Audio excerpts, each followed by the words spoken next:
Arrests have been made in New York, where protests are underway over the death of Freddie Gray, a young black man in police custody.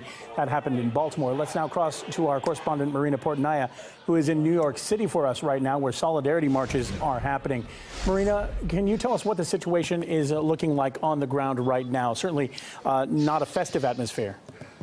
Well, right now on the ground, as I don't know if you could see, there's police behind me there putting up barricades to try to keep the crowd on the sidewalks, because what the police do not want is the crowd storming the street. That is what happened a few hours ago. Thousands of people gathered in Union Square to show their solidarity with the activists in Baltimore, as well as all victims of police brutality. They were warned by police over and over repeatedly that if they started walking on the streets, they would be arrested. The crowd left the park, walked a little bit on the sidewalk, and they all immediately took to the streets. They want to send a message, but once they started taking to the streets, the police came at them and started making arrests. Dozens of people were arrested. I don't have the final tally because I was in the thick of it, but you saw people of all ages, young men, older men, young women, older women, all being arrested, their hands tied behind their backs. They were being carried away by their arms and their legs, and it got very tense for quite a while. Eventually, the police did get the crowd under control, got them to move a little bit.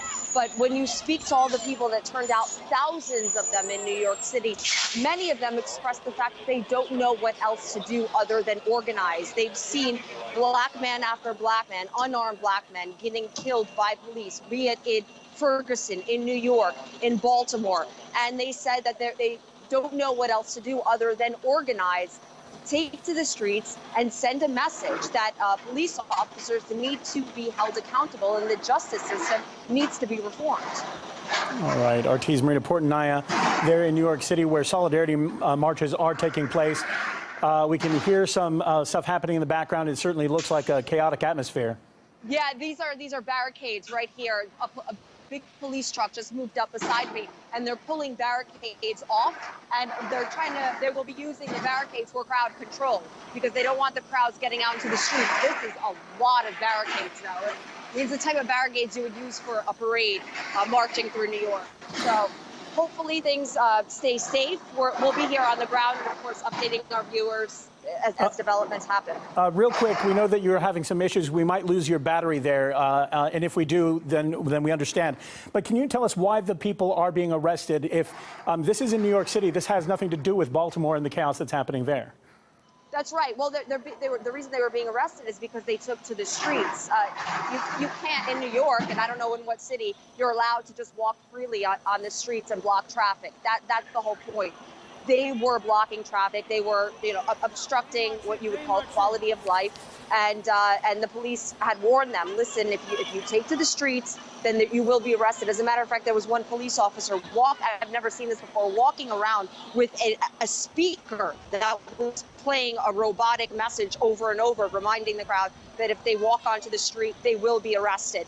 And there were some that decided, you know what, they are going to take to the streets. They want to participate in civil disobedience because it's gotten to a point where citizens are frustrated. They don't know what else to do. And while Freddie Gray's unfortunate death happened in Baltimore, you can't, forget about all of the other tragic deaths of unarmed black men that have happened here in New York City. Eric Garner is fresh in the minds of millions of New Yorkers, an unarmed black man that was choked by a police officer. He was screaming, "I can't breathe," 11 times, and that police officer was never even indicted. So that is still fresh in the minds of New Yorkers, as well as many other cases. All right, Marina Portnaya there in New York City, keeping across the situation there. We'll come back to you if the situation develops or gets even more out of control. Thanks for being with us here on RT International. Sure.